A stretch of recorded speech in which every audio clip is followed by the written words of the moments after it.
Pihak terkait ada yang didalami untuk ahlinya? Ada yang mulia. 2 orang dari pihak terkait akan mengajukan pendalaman pertanyaan, yaitu Profesor Dr. Otto Cornelis sekaligus dan Dr. Nikolai Apelindo. Baik, silakan Prof. Oce. Ya. Terima kasih yang mulia. Ya, pertanyaan kami kepada ahli. Mic-nya didekatkan. Ya. Mohon penjelasan ahli dengan adanya putusan Mahkamah Konstitusi yang mana mempersamakan rejim pemilu dan rejim pemilu kada. Apakah dapat menjadi dasar untuk mendiskualifikasi pasangan calon atau salah satu pasangan calon? Apakah terdapat relevansi mengenai diskualifikasi pasangan calon pada pemilu kada dan pada pemilu presiden dan wakil presiden? Dilanjutkan yang mulia oleh rekan kami. Silakan. Saudara ahli, pemilu dan pemilu kada mengacu pada 2 peraturan yang berbeda, yaitu Undang-Undang 7 tahun 2017 untuk pemilu dan Perpu nomor 1 tahun 2014 berikut perubahan-perubahannya untuk pemilu kada. Dengan diundangkan Undang-Undang 7 tahun 2017 tentang pemilu, maka norma-norma yang terbentuk pada putusan sebagaimana dikutip tidak berlaku lagi. Adanya perbedaan rejim antara pemilu dan pemilu kada. Akan ada kekosongan kekuasaan dan kekacauan tata negara jika dilakukan pemungutan suara ulang calon presiden dan wakil presiden 2024. Kalau kita lihat dari permohonan paslon 01 didalilkan adanya pengkhianatan terhadap konstitusi, pelanggaran asas bebas, jujur, dan adil, dan bahkan disebut juga ada tindakan dilakukan terukur. Namun penjabarannya tidak jelas atau obskur. Pada kondisi demikian permohonan lebih banyak narasi, bukannya fakta. Pertanyaannya apa, Bapak? Ya, ini nanti akan menuju ke pertanyaan yang mulia.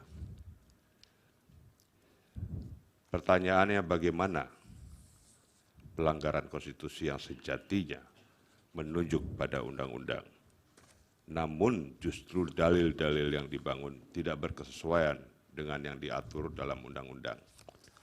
Apakah dengan demikian itu dapat dibenarkan? Mohon dijelaskan oleh ahli. Baik, dari pemohon nomor 1, silakan. Terima kasih yang mulia. Kami bergantian dengan rekan Refli. Namun izin sambil kami menanyakan kepada ahli, izin menayangkan 2 lembar PowerPoint yang mulia untuk Bukti menanyakan. berapa? Ya, Bukti bukan. PowerPoint hasil riset yang mulia. Itu untuk menerangkan, untuk bertanya kepada. Enggak, ada itu bukti bukan. PPT bukan yang mulia. Bukan bukti. Bukan. Narasikan saja. Baik, terima kasih. Izin menanyakan langsung yang mulia kepada saudara ahli Pak Asrun. Siap. Ya, Yang mulia, kami boleh menyampaikan satu sebelum ini. Tadi kami mendengar pemohon 1 ini keberatan saudara Harun ini dihadirkan sebagai ahli. Iya, sudah kan. Keberatannya dicatat. Keberatan. 03 keberatan. Iya. Ya, kalau keberatan tolong konsisten, jangan bertanya kepada orang yang ada keberatan. Belum kesempatannya, Bro. Ya, Nanti gilirannya. Tidak apa-apa. Meskipun keberatan mengajukan pertanyaan juga boleh. Baik. Sudah tidak perlu ditanggapi, ini untuk pemohon 1. Silahkan. Baik, terima kasih yang mulia. Kalau di forum pengacara konstitusi saya panggil Pak Ketua, Pak Asrun. Tadi saudara ahli menerangkan tentang adanya perbedaan rezim. Ya, sedikit kami izin menerangkan sebelum bertanya. Jadi peraturan perundang-undangan tentang pemilihan umum serentak itu awalnya lahir di pemilu kada serentak 2014 dengan Perpu. Kemudian diperbaiki terakhir dengan Undang-Undang Nomor 10 Tahun 2016. Disitulah terbangun sistem keadilan pemilu yang semuanya melalui Bawaslu. pelanggaran administrasi, pelanggaran pidana, pelanggaran TSM, pelanggaran etik, sengketa administrasi di Bawaslu yang kemudian bisa diajukan gugatan di Pengadilan Tata Usaha Negara. Nah, kemudian sistem keadilan pemilu ini diadopsi di tahun 2017 di Undang-Undang Nomor 7. Sama persis, tidak ada perbedaan. Penegakan hukumnya semua melalui Bawaslu. Organ dan prosedurnya tidak ada perbedaan, hanya ada perbedaan subjeknya karena kepesertaan pemilu itu berbeda antara pemilu kada dengan pemilu legislatif dan pemilu presiden. Kemudian dalam perkembangannya di ruangan ini juga, ya, di ruangan ini juga ada beberapa putusan mahkamah terdahulu, ya, yang secara progresif di luar sistem keadilan pemilu yang ada. Ya, saya ambil 2 contoh. Yang pertama, pemilu kada serentak IA5 2020, ada pelanggaran syarat calon di mana calon bupati ketika selesai pemungutan suara itu statusnya berubah dari terdakwa menjadi terpidana. Dipertimbangkan oleh mahkamah dengan didiskualifikasi tanpa melalui Bawaslu. Kemudian juga Saburai Juwai bahkan sudah hampir pelantikan. Tidak memenuhi syarat calon kemudian diputus tanpa melalui Bawaslu. Kemudian yang ketiga, Boven Ligul juga pun sama. Bahkan kalau Boven Ligul ada putusan Bawaslu yang diikut sertakan, tapi karena di persidangan terbukti tidak memenuhi syarat, belum jeda 5 tahun pun dibatalkan di dalam perselisihan hasil pemilu kada serentak. Nah, dalam konteks ini, kemudian kita menyimak terakhir di 2022 ada putusan mahkamah tentang pengujian undang-undang. Putusan nomor 85 tahun 2022 di mana dalam salah satu pertimbangan hukumnya ditegaskan bahwa tidak ada lagi perbedaan antara rezim pemilihan antara pemilu kada dengan pemilu legislatif dan pemilu presiden. Dalam konteks ini petitum putusan ini putusan nomor 85 Dipersingkat pertanyaan coba Pak Heru. Ya, pertanyaannya adalah ketika ada perkembangan putusan-putusan mahkamah, nah, apakah kemudian putusan-putusan seperti ini tidak dapat dijadikan pertimbangan untuk masuk memeriksa dan mengadili persoalan persyaratan calon yang baru diketahui belakangan 9 hari sebelum pemungutan suara? Itu yang pertama. Kemudian yang kedua, dalam hal ini menurut ahli jawabannya tidak, ya kan? Jangan ya, dalam hal yang mulia. Yang kedua, jika tidak. Ya, maksudnya. jika tidak, ya. Quote non. Quote non. Nonnya. Lanjut.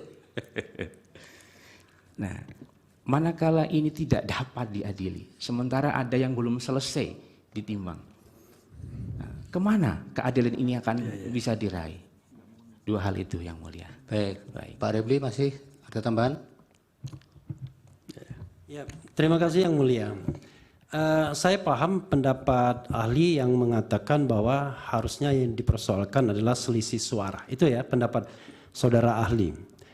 Saya akan membacakan putusan Pilpres pertama kali tahun 2004 yang diajukan oleh Wiranto dan Salahuddin Wahid dan pertimbangan yang bersifat kualitatif halaman 53 dan 54 dari putusan MK.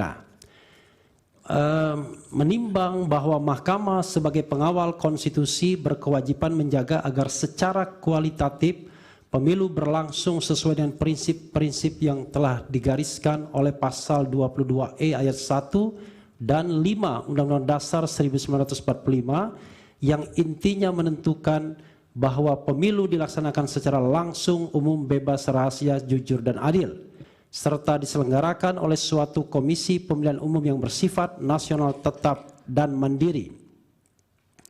Dengan demikian, persoalannya adalah apakah berbagai hal yang bersifat kualitatif yang didalilkan oleh pemohon telah menyebabkan terjadinya pelanggaran terhadap prinsip-prinsip pemilu yang tercantum dalam pasal 22E ayat 1 dan 5. Sudah bisa ditangkap. Ya.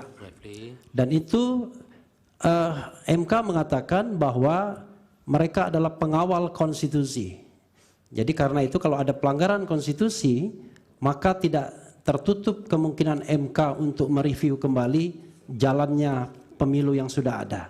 Nah, apakah saudara ingin mengatakan bahwa pertimbangan hukum MK tahun 2004 itu salah? Itu pertanyaan saya.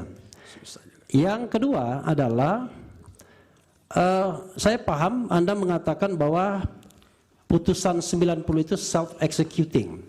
Kita hargai putusan itu sebagai sebuah putusan walaupun menurut pendapat Prof. Yusril itu kontroversial. Dan bahkan Prof. Yusril juga mengatakan tidak ada waktu untuk mengubah karena harus ada konsultasi dengan DPR dan lain sebagainya. Kami berpendapat bahwa walaupun putusan MK itu berlaku erga omnes, berlaku sejak dibacakan dalam persidangan, tetapi jangan lupa bahwa untuk mendaftar sebagai calon presiden dan atau wakil presiden ada prosedur yang harus didahului. Dan kita tahu bahwa sebenarnya termohon dalam hal ini sudah berusaha. Dalam sidang kemarin terungkap bahwa yang bersangkutan, mohon maaf ya, seperti mau melakukan penyelundupan dengan meminta Dirjen Perundang-undangan mengundangkan peraturan KPU yang mengubah syarat usia tersebut. Tetapi kemudian ditolak karena belum berkonsultasi dengan DPR. Sebenarnya beliau sadar bahwa harus mengubah PKPU terlebih dahulu. Nah, menurut Anda, apakah putusan itu bisa nyelonong begitu saja tanpa mengubah PKPU? Dan PKPU-nya baru diubah tanggal 3 November setelah pendaftaran tertutup. Tutup. Makasih. Dari pemohon 2. Yang mulia, kami punya beberapa pertanyaan, tapi karena kami sudah menyatakan keberatan kami terhadap ahli, kami tidak akan mengajukan pertanyaan. Keberatan Prof. Yusril dicatat, tapi hakim membolehkan kok. Kami ingin konsisten dengan pernyataan. Silakan. Terima kasih. Pihak termohon. Ada pertanyaan? Cukup. Bawaslu. Dari meja hakim. Silakan, Yang Mulia. Baik, terima kasih Yang Mulia Pak Ketua. Terima kasih ahli untuk keterangannya. Saya ingin menindaklanjuti pertanyaan dari Pak Refli tadi.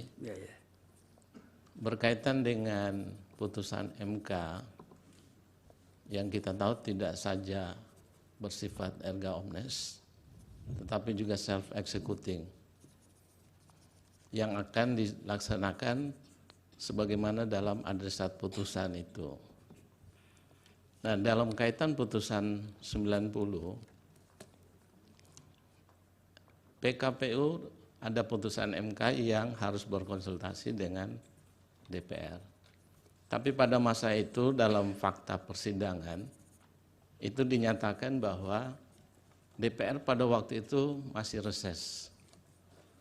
Kemudian KPU mengeluarkan surat edaran. Pertanyaannya adalah, apakah surat edaran itu bisa dijadikan sebagai pegangan pengganti sebelum PKPU itu dirubah? Itu saja. Terima kasih. Silakan Pak Andi Asrun, dijawab singkat-singkat saja. Terima kasih Yang Mulia. Terima kasih atas segala pertanyaan yang disampaikan kepada saya. Perkenankan saya menjawab pertanyaan satu persatu. Mudah-mudahan bisa dijawab. Jadi, Saudara Heru ya, pertanyaan pertama terkait dengan pemilu dan pemilu kada. Dari pihak terkait dulu. Dari pihak terkait ya, saya lupa saya. Ya, saudara pihak terkait ya, Profesor Ojek Kaligis. Ya, terkait dengan persoalan pemilu dan pemilu kada. Memang sejak awal ya, rahim amandemen konstitusi, rahim amandemen Undang-Undang Dasar 45 itu membedakan. Tidak masukkan Prof. Oce. Pemilu kada, pemilu kepala daerah ke dalam sistem pemilu nasional dibedakan. Dikatakan pemilihan kepala daerah dilakukan secara demokratis. Demokratis bisa melalui DPRD secara langsung, kemudian dilakukan pemilihan secara langsung. Sejak awal sejarahnya beda. Jadi oleh karena itu tidak bisa bedakan. Kemudian juga ada putusan MK, ya, putusan Mahkamah Konstitusi. Saya kutip ini putusan MK. Ya. Yaitu putusan 97, PU 11 2013. Ini sangat prinsipal sekali dan selalu saya tahu menjadi perdebatan di Mahkamah Konstitusi. Apakah pemilu kada itu masuk rejim pemilu? Dan bagaimana penanganan sengketa pemilu? Bahwa putusan ini mengatakan itu inkonstitusional. Walaupun sudah dirubah oleh kemudian. Tetapi sejatinya dalam rahim Mahkamah Konstitusi mengatakan kita keluarkan ini pemeriksaan sengketa pemilu. Biarkan dibentuk oleh pemilihan khusus. Mari kita jadikan Mahkamah Konstitusi sebagai peradilan undang-undang. Biar marwah kenegarawan itu lebih tinggi, lebih melekat. Itu jawaban saya yang secara itu. Kemudian soal penetapan hasil ya. Misalnya ada putusan pemilu kada ingin diterapkan dalam kasus pemilu presiden. Saya kira dari ajasnya saja, dari lahirnya rahim ide pemilu kada itu berbeda dengan pemilu nasional. Dan implikasinya beda. Bayangkan kalau tiba-tiba semuanya dirubah, diulang secara total, mulai dari mana? Dan ada satu lagi yang menurut saya, ada satu keanehan, ketika ada permintaan untuk mencoret hanya Gibran Rakebumi sebagai cawapres, bagaimana mencari pengganti Gibran ini untuk mendampingi Pak Prabowo Subianto sebagai paslon calon presiden 02. Ini pertanyaan-pertanyaan yang seolah-olah tidak mau dijawab, seolah-olah dibiarkan begitu saja. Sekali lagi, penetapan Gibran berdasarkan putusan Mahkamah Konstitusi adalah konstitusional. Kalau Anda keberatan terhadap Mahkamah Konstitusi, bukan terhadap produk KPU. Dan sekaligus saya jawab pertanyaan Repli ya, bahwa memang ada persoalan yang dalam pemilu kada. Saya berikan contoh ekstrim Pak Repli, Pak Bambang ya, terkait dengan pemilu kada Bengkulu Selatan 2008. Itu sangat ekstrim kondisinya. Seorang yang pernah dihukum penjara karena terlibat pembunuhan cinta segitiga, dihukum 7 tahun. Namanya beda. Nama di KTP, nama di kampung, nama di kampus beda. Nama aslinya adalah Dirman Mahmud. Tapi nama di KTP, nama di kampus, Robin namanya. Supaya lebih keren karena tinggal di kota. Ya. Tapi oleh mahkamah digali kebenarannya itu. Karena situasi ekstrim sekali. Dicari data tidak ada. Didapatkan keterangan ahli bahwa betullah sinonima persamaan antara orang yang bernama Dirman Mahmud dan orang bernama Robi. Itu kondisi ekstrim, Pak. Ya, diulang. Tapi ini, Pak Gibran ini bukan narapidana, bukan kriminal. Dia mendapat legalitas dari Mahkamah Konstitusi, dan itu biasa. Kalau seorang merasa... Itu sudah, tidak usah diulang-ulang. Ya. Pertanyaan pihak terkait Pak Niko tadi, jawab dulu. Yang mana, Pak? Dari penanya 2 pihak terkait. Oh, pihak terkait. Yang pertama Pak Oce kan sudah dijawab. Ya. Yang pertanyaan Pak Niko satunya. Oh ya. Tadi pertanyaan kedua tentang beda pemilu kada dengan pemilu nasional. Kira-kira gitu Pak.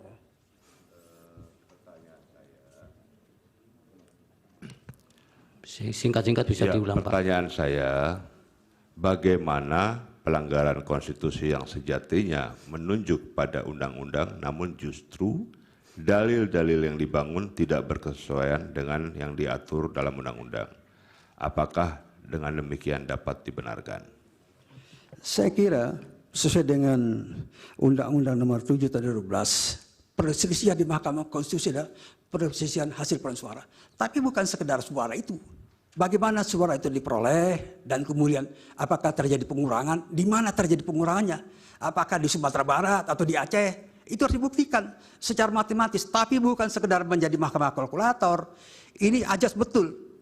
Itu soal keadilan. Kenapa suara ditaruh di ujung? Karena ini persoalan kedaulatan rakyat, ini refleksi kedaulatan rakyat. Rakyat memberikan suara sebagai satu kontrak sosial, sebagai mengatakan adalah Jean Rousseau. Tidak bisa diterapkan, Pak. Dari sejak awalnya rahimnya beda. Mudah-mudahan terjawab, Pak. Ya, yang dari Pak Heru. Pak Heru, oke.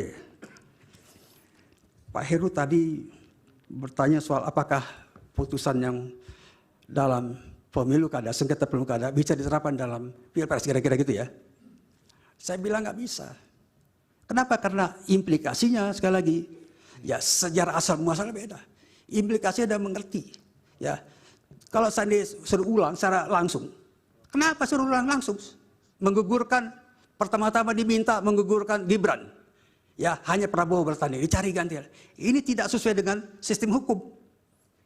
Ini pendapat yang tidak berdasar hukum. Kemudian kalau Pak Prabowo misalnya dan Gibran diskualifikasi, putusan MK tidak mengenal diskualifikasi, tidak mengenal diskualifikasi. Silakan lihat, kaji. Saya sudah meneliti persoalan ini dan sudah menulis 17 buku tentang ini. Jadi saya ngerti itunya. Jadi nggak bisa, Pak. Ya. Kemudian terjadi perkembangan, ya perkembangan tentang apakah perkara itu datang dari pilkada segala macam. Saya lihat sekali lagi, Pak. Ya, sekali lagi, sejatinya mahkamah ini, mahkamah ya, dilihat dari putusan-putusan dan kemudian sejarah perdebatan putusan MK. Mahkamah ini ingin menyampingkan kok, mengeluarkan pemeriksaan sengketa pemilu keluar dari MK agar MK konsisten mengadili hanya perkara perundang-undangan.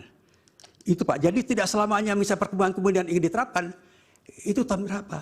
Kembali pada Mas Bambang bahwa putusan 2019 Pak itu jelas menggarisbawahi bahwa sengketa proses di Bawaslu di MK-nya.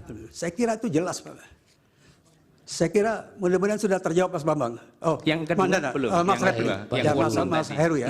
Yang quote non tadi. Ya, quote non itu. Kira-kira itu jawabannya. Bukan, seandainya tidak bisa. Kan tadi ahli ternyata menerangkan tidak bisa di Mahkamah Konstitusi. Kemana keadilan itu bisa dimohonkan penyelesaiannya? Nah, itu soal nanti Pak, itu soal politik hukum. Ya, nggak bisa dibahas sekarang. Perlu rapat dulu DPR yang baru ini dengan pemerintah Presiden Prabowo Gibran. Ya, yang pertanyaan Pak Refli, jawab. Nah ini tadi dikutip putusan sengketa Pilpres 2004 ya. Kita pakai yang terakhir Pak, 2019. Kembali lagi, itu yang paling anyar, paling baru. Silakan Bapak baca secara teliti, ya, putusan 2019. Itu jawaban saya Pak. Bisa dikutipkan nggak 2019 bagian mana yang menjawab atau mendukung pendapat saudara ahli? Gimana? Putusan 2019 itu bisa dikutipkan nggak? Bagian mana yang mendukung pendapat saudara ahli bahwa itu hanya hitung-hitungan aja? Izin yang mulia, sebaiknya pertanyaan-pertanyaan Iya. tidak dialogis Melalui seperti hakim ya, ini. Pak Refli. Melalui hakim ya. Ya, itu baca amalnya saja Pak, gampang itu ya. Ada baca amalnya setelah pulang dari sidang. Ya. Pak Asron ada penegasan bahwa di putusan 2019 di bagian mana yang itu menegaskan bahwa Mahkamah Konstitusi hanya mempertimbangkan pada bagian-bagian penghitungan suara saja, tidak berkaitan dengan TSM lah. Contoh Ya. realnya itu. Ada tidak pada bagian Ada, itu? Pak. Ada ya. Ini saya kutip. Saya kutip. Bahwa putusan MK ya hasil pemilu 2019 nomor 01 PHPU Pres 17 Romawi 2019 menyatakan antara lain ya, putusan tersebut menegaskan Mahkamah Konstitusi hanya memeriksa perselisihan suara di pemilu presiden dan pelanggaran pemilu dan sengketa proses pemilu ditangani oleh Bawaslu. Ya, kalau Anda lihat tracking sendiri bisa dapat. Ya, itu di bagian dalam putusan. Makasih. Ya, catatannya itu belum menjawab yang mulia ya, Ya. sebagai catatan. Untuk lengkap jawaban Anda Ya, periksa sendiri. itu kita tidak bisa paksa juga. Ahli harus menjawab apa yang Anda tanyakan. Nanti kami yang menilai. Sudah cukup ya? Yang pertanyaan kedua Pak Refli juga sudah ya? Saya kira sudah Yang Mulia. Sudah komplit. Sudah komplit ya? Iya Pak. Dari hakim? Oh ya, dari hakim. Jadi kalau saya lihat, karena sifat putusan MK itu adalah self-executing, dia kesampingkan peraturan KPI yang pada saat itu. Dia terapkan putusan MK nomor 90. Tidak ada yang salah. Masa salah putusan MK nomor 90, kemudian diperkuat oleh putusan MK nomor 141. Jadi tidak salah tindakan KPU menerapkan langsung putusan Mahkamah Konstitusi nomor 90. Tidak salah. Saya yakin itu tidak salah. Bukan itu pertanyaan Pak Hakim tadi. Surat edaran itu kemudian menjadi acuan. Iya. Itu apakah bisa dibenarkan atau kemudian ada sesuatu yang salah? Benar. KPU melaksanakan itu berdasarkan putusan MK. Dikesampingkan PKPU. Itu jawaban saya, Yang Mulia. Baik, Pak Hakim. satu lagi pertanyaan dari Yang Mulia Pak Prof. Arif. Ya. Pak Asrun. Ya, Prof. Asrun. Saya enggak bertanya, tapi ini kan didengar publik di seluruh Indonesia. Memberikan pelajaran pada ahli hukum di Indonesia yang muda-muda.